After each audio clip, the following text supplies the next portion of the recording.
Dando continuidade aos estudos, os assuntos vão se esgotando, né? Os assuntos mais, vamos dizer assim, conhecidos, né? O que desperta a maior curiosidade. Mas para não deixar de estudar o Apocalipse, eu quero hoje abordar um tema que está em Apocalipse ainda, capítulo 20, que eu intitulei O Trono de Deus. Então vamos ver aqui Apocalipse 20 a partir do verso 11. Que diz o seguinte: Apocalipse 20, 11.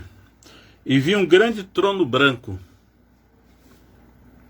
e o que estava sentado sobre ele, de cuja presença fugiu a terra e o céu,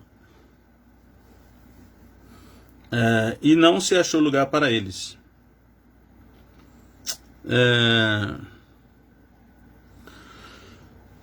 Vamos começar um pouco isso aí, porque vi um grande trono branco. Esse trono, que é o trono de Deus, ele aparece em outras partes da Bíblia, no Velho Testamento, no próprio livro do Apocalipse. Mas aqui o que é destacado é que é um trono branco, né? A cor do trono, um trono branco. Nas outras vezes em que o trono aparece, não fala isso, que é um trono branco, né? E diz assim: e o que estava sentado sobre ele, com certeza Deus estava sentado sobre esse trono, né? De cuja presença fugiu a terra e o céu. Agora, essa tradução aí, em português, a terra e o céu, nos deixa meio como que com dificuldade para entender, porque no original grego, a terra é Gê, né? Gê, da onde deriva aí Gaia, né? Mas é Gê.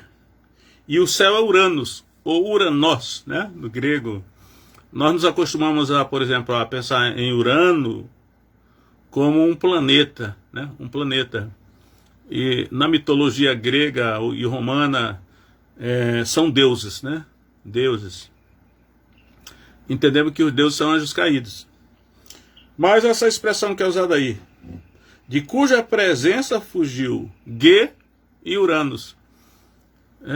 Esses que fugiram da presença de Deus, que estava no trono, sentado no trono,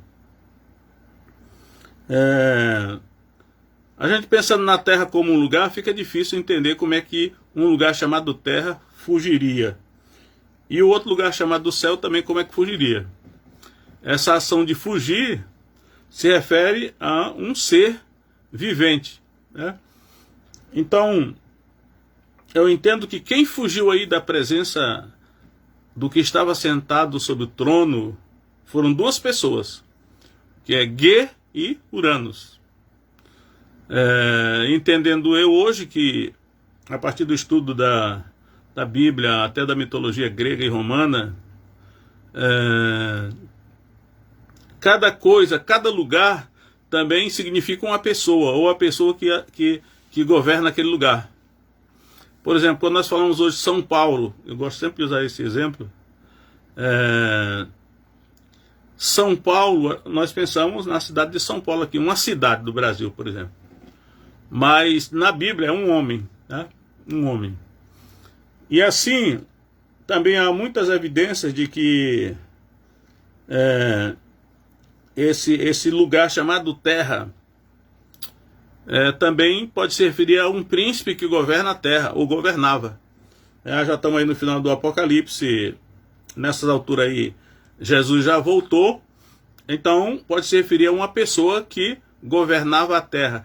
Jesus falou que o príncipe deste mundo, duas vezes ele fala em João capítulo 12 e 14, ele fala, aí vem o príncipe deste mundo, e ele nada tem em mim, né? Então, o mundo, este mundo, cosmo, é a Terra. Então, a Terra tem um príncipe, tinha um príncipe que a governava, no caso, era o próprio Satanás.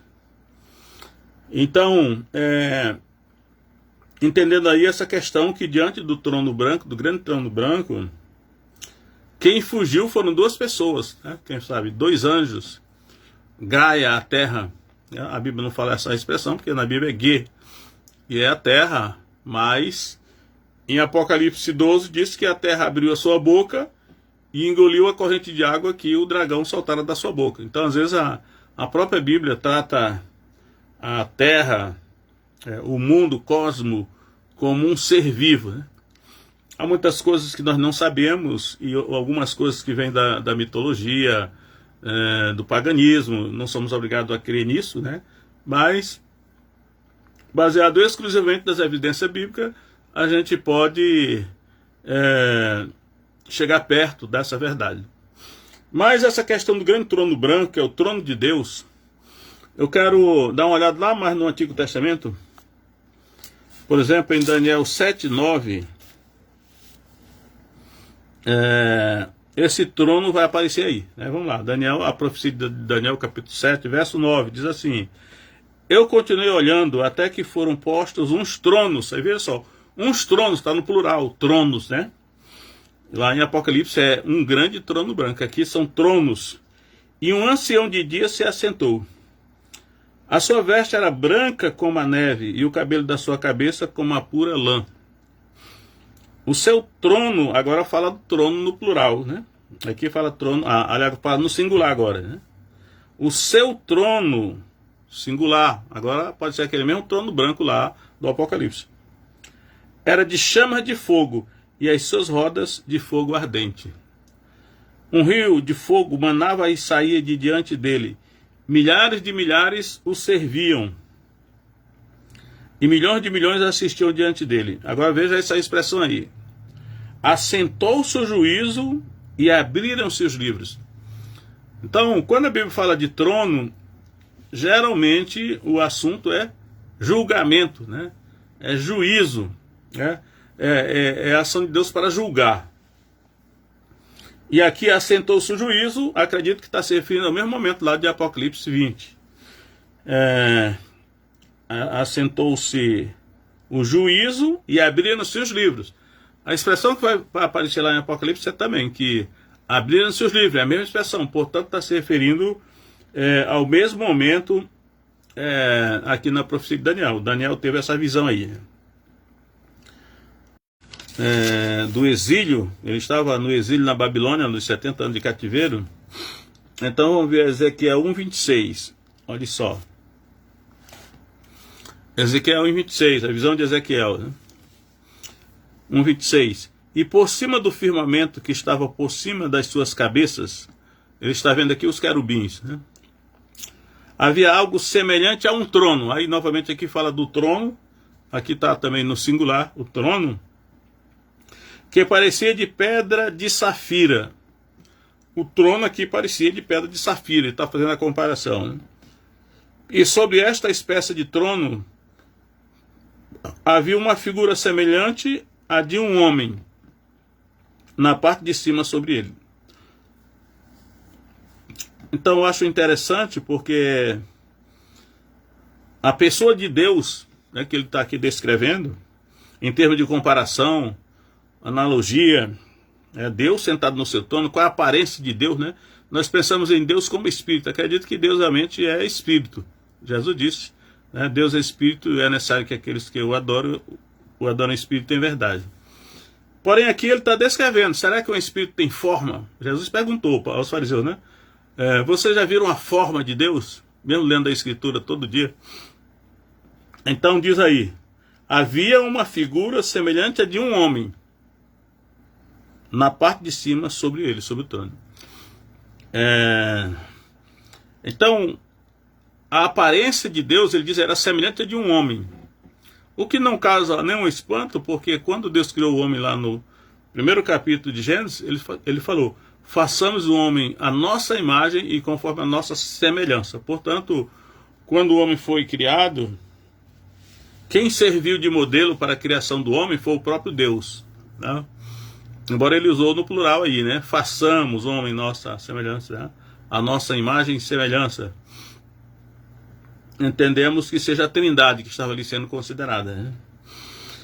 E aqui Ezequiel, na sua visão, quando ele vê os querubins, ele vê o trono de Deus. Eu acho muito interessante, porque ele vê o trono de Deus e ele vê a pessoa de Deus sentada nesse trono, e ele diz que ele parecia, era a semelhança de um homem, né?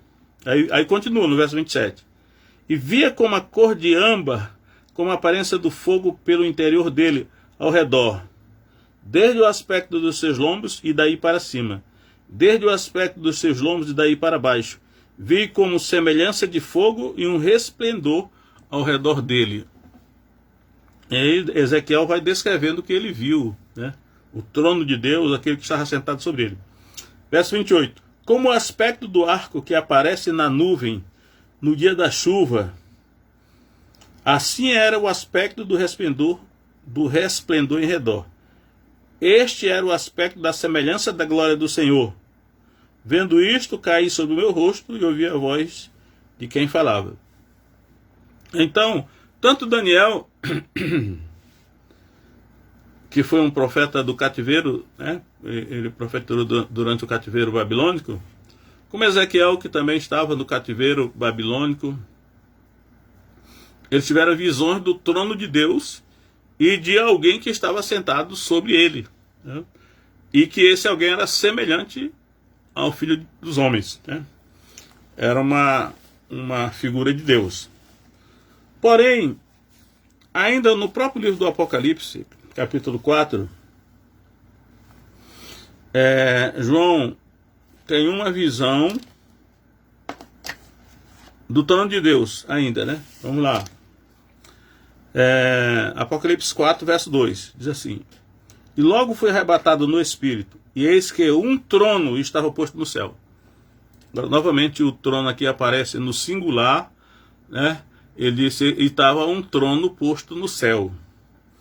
E um assentado sobre o trono. Novamente, João, o apóstolo João, né, teve esse privilégio de ver, nessa visão dele, do Apocalipse, ele viu o trono de Deus e alguém assentado sobre ele. Ele vai descrever aí. E o que estava assentado era, na aparência, veja só, aqui é uma das poucas coisas descrevendo a aparência de Deus, a forma de Deus, né? Mesmo ele sendo espírito, mas tem forma. Aí diz aí. E o que estava sentado sobre ele, o que estava sentado era, na aparência, semelhante à pedra de jaspe. Aqui não é o trono, mas a pessoa que estava sentada sobre o trono era semelhante à pedra de jaspe, uma pedra preciosa, né? E sardônica, outra pedra preciosa. Aí vem, o arco celeste estava ao redor do trono e parecia semelhante à esmeralda, a comparação que eu estou dizendo aí.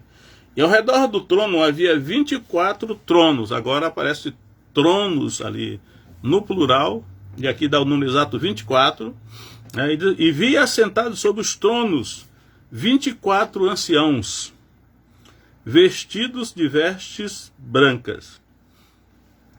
Vestes brancas, os anciãos estavam vestidos de vestes brancas, né? Estes tinham sobre as suas cabeças coroas de ouro. Coroa sempre significa autoridade para governar, né? E do trono saíam relâmpagos, trovões e vozes.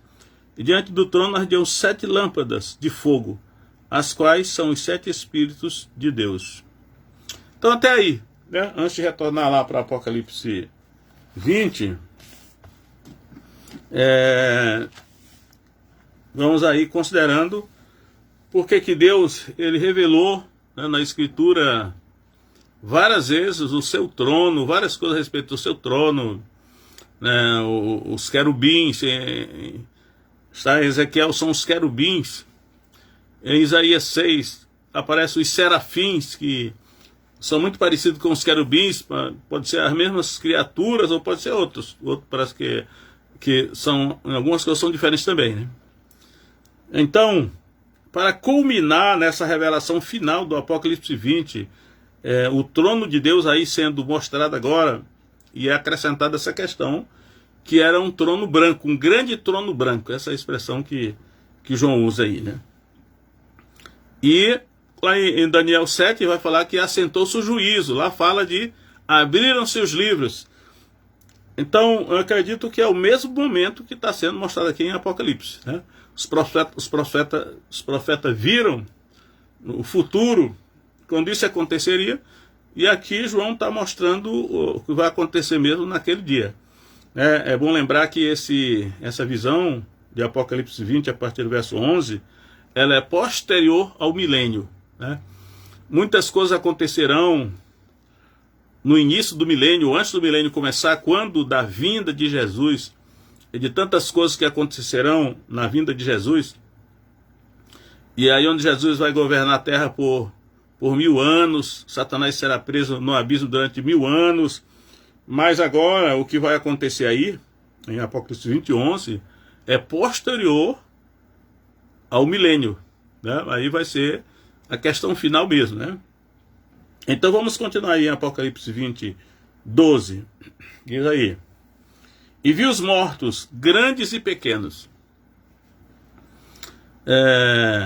Vi os mortos, grandes e pequenos. Eu quero retornar um pouco aqui a Apocalipse 19, verso 18, que vai falar a mesma expressão. Vamos lá, Apocalipse 19, 18.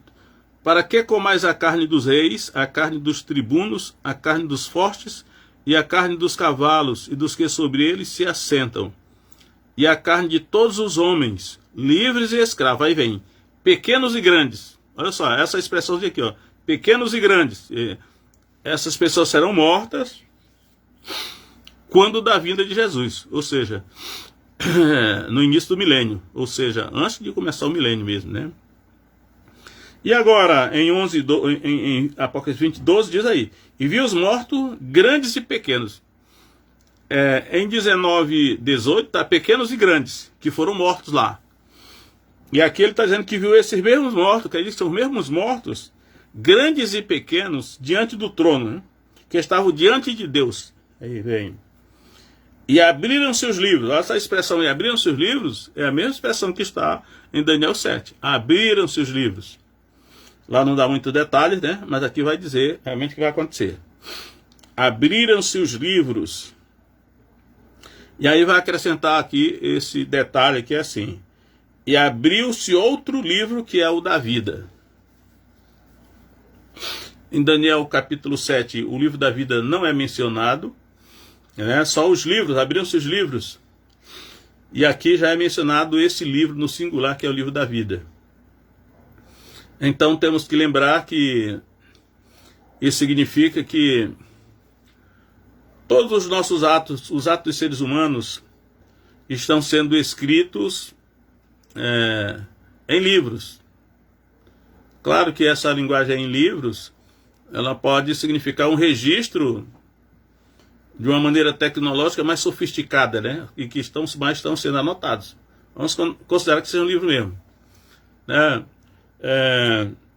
Todos os nossos atos, as nossas ações e omissões estão sendo registrados em livros, né? Por que são livros no plural?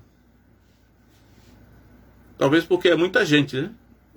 Enquanto que o livro da vida, que deve ser uma quantidade menor de pessoas, é um livro só, né? Existe o livro da vida e os mortos, que aqui a expressão que é usada aqui, os mortos serão julgados diante de Deus, diante do grande trono branco. Eles serão julgados pelo que estava escrito nos livros, ou seja, pelas obras, né? O julgamento pelas obras.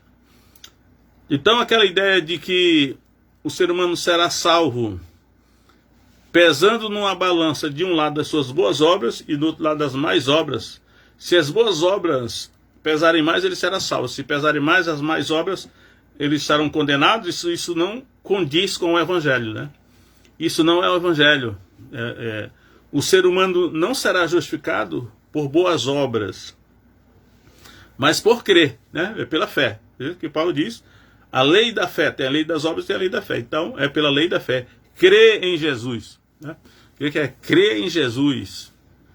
É claro que é o crer com todas as consequências e implicações dessa fé, né? Que aquele que crê em Jesus, a sua vida vai corresponder a essa fé. Não é uma fé só de boca, nem de conveniência. Às vezes é nem uma fé meramente natural, né? É uma fé de coração, né? Se creres de todo o coração, Filipe diz para o eunuco, se creres de todo o coração, ele disse, eu creio que Jesus Cristo é o Filho de Deus. Então, é pela fé que...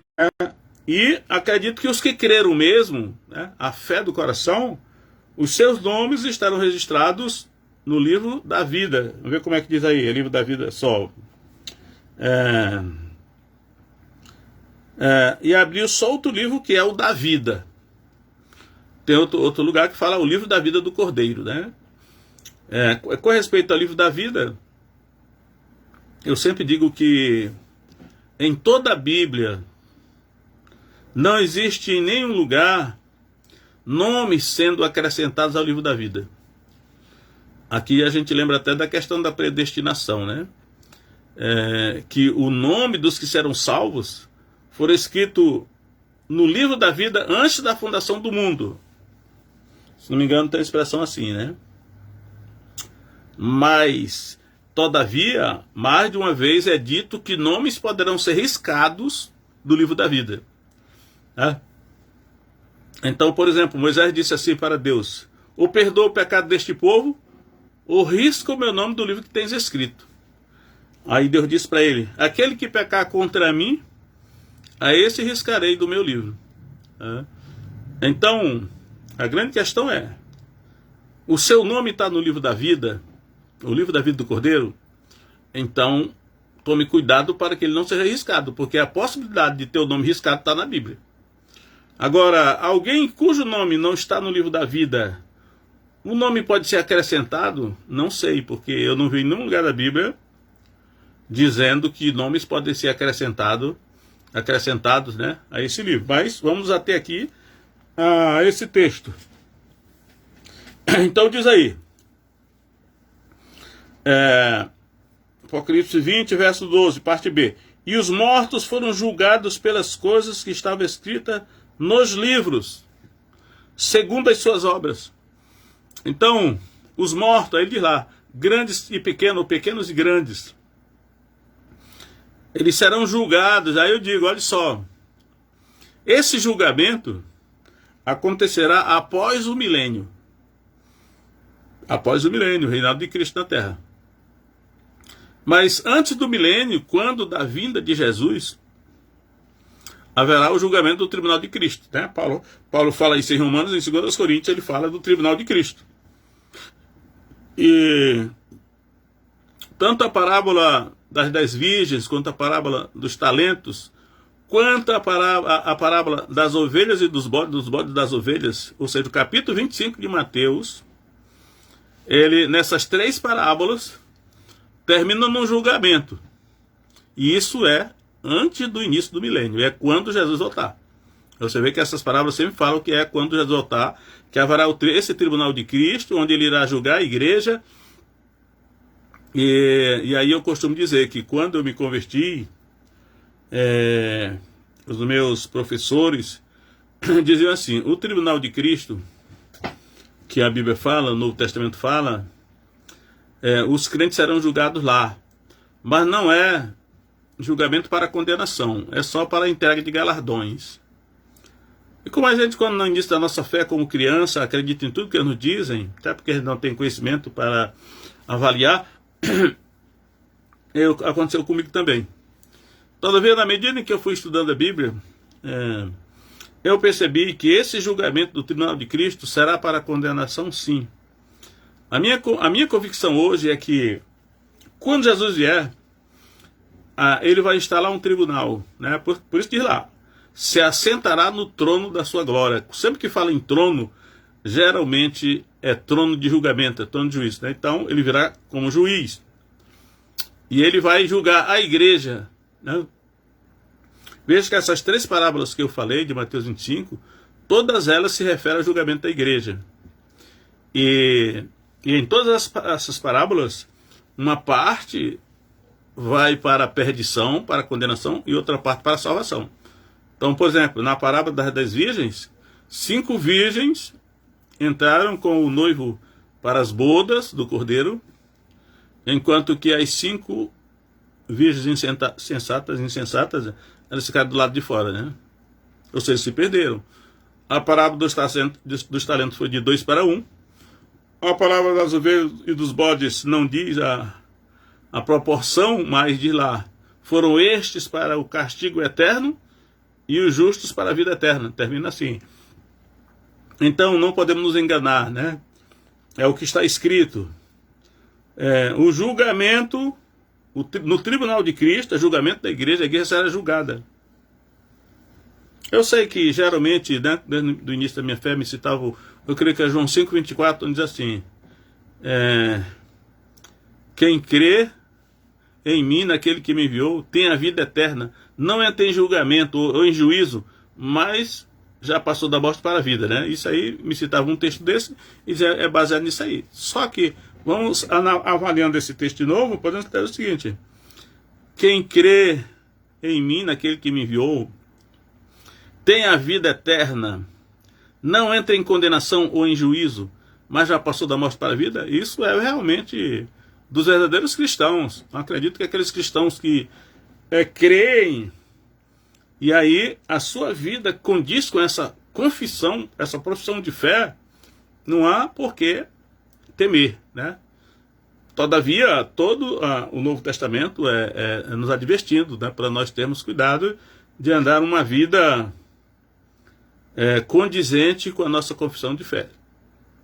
Então temos que ter cuidado, né, para nós não queremos ser legalistas, nem sobrecarregar de fardo pesado ninguém, mas ao mesmo tempo não podemos ser irresponsáveis de encorajar uma vida cristã relapsa, descomprometida, como se isso não fosse ter consequência naquele julgamento lá, do Tribunal de Cristo. Eu estou falando do Tribunal de Cristo, mas embora o assunto hoje aqui não seja o Tribunal de Cristo, mas o julgamento do grande trono branco, ou seja, o trono de Deus, né? Então, continuando aqui em Apocalipse 20, verso 13, e aí vem os nomes, né, que está em português aqui, ó, mas em grego, vamos ver se é assim mesmo. E deu o mar aos mortos que nele havia. O mar, Talassa, mar, né? Nos últimos tempos eu tenho percebido que a palavra mar, ela tem um significado técnico no Novo Testamento, talvez até no Velho também. Então geralmente diz assim, a Bíblia diz assim, Deus criou os céus, a terra e o mar e tudo que neles há. Ou seja, o mar é considerado aí como um terceiro mundo, né? Que o primeiro mundo é o céu, o segundo mundo é a terra e o mar, que às vezes diz assim, as coisas debaixo da terra, às vezes fala do abismo, mas o mar é considerado como um mundo inferior, né? Às vezes tem essa conotação, né? Acepção. Então aqui no julgamento do grande trono branco, trono de Deus aí, e deu o mar aos mortos que neles havia.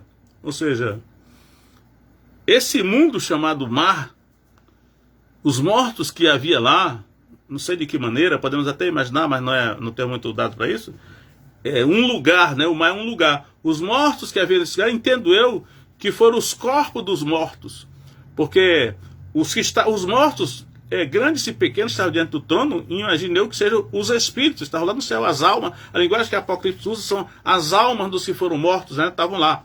Agora, quando diz que o mar deu os mortos deles havia, acredito eu, está se referindo agora ao corpo, o corpo que vai ser resgatado do mar e vai se juntar com o espírito agora, ou seja, as pessoas receberam a sentença com o corpo imortal, o corpo ressuscitado, glorificado, né? E o mar é um dos lugares da onde os corpos vieram. Aí vem lá, a morte e o inferno deram os mortos que neles havia. Ó, agora tem mais duas palavrinhas aqui, a morte e o inferno, é outra coisa, né? A morte, a gente pode entender que seja um anjo, o nome dele a morte, como é o nome desse anjo chamado morte? Thanatos, né? Thanatos ou Thanatos é a morte, é um anjo. Então, só que aqui dá a impressão que está se referindo a um lugar, né? E aí diz assim, a morte deu os mortos que nela havia. Porque a morte, ela tanto é um anjo, um ser, como também é um lugar, né? É o mundo dos mortos. E diz aí, e o inferno deram os mortos dele havia também, o inferno. é pior ainda, porque quando nós lemos inferno, como assim? O inferno deu os mortos que nele havia. Até podemos entender, assim, tipo assim, havia morto lá no inferno, então o inferno deu esses mortos para serem julgados dentro do grande trono branco. Só que no original aqui, grego, a palavra é Hades, ou Hades, ou Hade, né? Entendemos geralmente como Hades. Geralmente eu pronuncio Hades, no grego o correto é Hades, ou Hade, como aparece no Novo Testamento. Mas Hade tanto é um lugar como é um anjo, né? Que em Apocalipse 6 ele vai seguindo a morte, né? O que estava montado sobre o cavalo amarelo era seguido pela morte, ou seja, era seguido pelo inferno, né? Era o Hades, ali era um príncipe angélico. Então o Hades, como no caso da história do rico de Lázaro, ali mostra que o Hades é um lugar para onde o rico vai. Só que nesse caso aqui, continua sendo o mesmo lugar, né? Deram os mortos que neles havia. Só que em outros lugares ele pode aparecer como um anjo. E aí eu entendo, dentro daquela entendimento de que tem um lugar e tem o anjo que governa aquele lugar. É o mesmo nome, né? Então acredito eu que esses aqui que deram mortos que neles havia, foi o mundo dos mortos e o Hades, que pode ser o próprio mundo dos mortos. Será que é o mesmo lugar? Às vezes fica uma certa confusão, porque não dá para a gente saber, né? O certo é que esses dois lugares, a morte e o inferno, ou seja, o Hades e o mundo dos mortos, deram os mortos que neles havia. Eu fico com a impressão que pode ser o corpo. Falei que o mar era o corpo, mas aqui já dá... Será que no Hades tem corpo lá? Ou é a alma mesmo que está lá? Pelo sim ou pelo não, seja uma coisa ou outra, eles saíram de lá para serem colocados diante do grande trono branco, para receber a sentença, né? Aí diz aí, e foram julgados, cada um segundo as suas obras. Parece que é um outro contingente de pessoas, né, que são egressos do mundo dos mortos, ou do Hades, ou do abismo, né? E eles foram julgados novamente, cada um segundo as suas obras. Pelo ensino do Novo Testamento, sabemos que ninguém pode ser salvo pelas obras. Embora as obras tenham um lugar na vida do salvo, mas não tem o condão de justificá-lo, porque isso é feito pela fé. E essas pessoas aqui, elas foram julgadas cada um segundo as suas obras. No verso 12 já termina dizendo que os mortos foram julgados pelas coisas que estavam escritas nos livros, segundo as suas obras. E aqui, novamente, esse segundo contingente de pessoas mortas, que foram colocadas diante do trono de Deus, elas foram julgadas segundo as suas obras. Paulo diz que pelas obras da lei ninguém poderá ser justificado diante de Deus, né? Porque o justo viverá pela fé. O verso 14 diz assim, e a morte, aí que vem a questão, e a morte e o inferno foram lançados no lago de fogo. Ou seja, aqui eu entendo que são dois anjos. A morte é Thanatos. E o inferno é Hades. Então, Thanatos e Hades são dois anjos, foram lançados no lago de fogo. Se nós recordarmos um pouco até o verso 10, nós vamos ver que Satanás, no verso 10, ele é lançado no lago de fogo, né? Que diz aí, vamos ler lá, 20 e 10.